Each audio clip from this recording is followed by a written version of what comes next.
আমি ফিজিওথেরাপিস্ট জটাধর দাস। আমার সামনে একটা ছোট্ট খোকা। বাবু, তোমার নাম কি?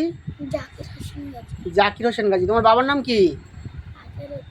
হ্যাঁ, আজারউদ্দিন গাজী। ওর বাবা পাশে বসে আছে। বাবু, তোমার বাড়ি কোথায়?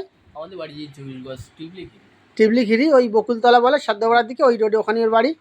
তো ছেলের পা ভেঙে গেছিল। কতদিন হলো পা ভেঙেছে বাবু? পা ভেঙে গিয়েছিল প্রায় 5 মাস, 6 মাস। এখন 5-6 মাস পা ভেঙে গেছে। ডাক্তার ওখানে প্লাস্টার করেছিল। প্লাস্টার খোলার পরে ফিজিওথেরাপি করতে নিয়ে এসছে।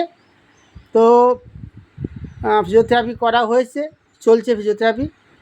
বাবু, প্লাস্টার খোলার পরে কী অসুবিধা হচ্ছিল? প্লাস্টার খোলার পরে মানে পাটা ঠিকভাবে পেতে হাঁটতে পারতো না। হ্যাঁ, মানে পায়ে লাগতো। হ্যাঁ, যখন হাঁটতো তখন এই পোছাটা মানে গিলুটায় লাগতো। হ্যাঁ। এখন বর্তমানে আজকে আপনার কাছে নিয়ে এসেছি। খুঁড়ি খুঁড়ি হাঁটছে, তাই তো? খুঁড়ি হাঁটছিল। হ্যাঁ। এখন আজকে তো ফিজিওথেরাপি আজকে প্রথম দিন আমি ফিজিওথেরাপি করলাম। আজকে 2 তারিখ, 2/6/2024। এইবার আমি আশা করছি 6 থেকে 10 দিন সময়ের মধ্যে ওকে আমি স্বাভাবিক জায়গায় ফিরিয়ে আনবো। আমি ফিজিওথেরাপিস্ট জটাধর দাস। আমার চেম্বার যোগেশগঞ্জ বাজার, রায় মেডিসিনের কাছে।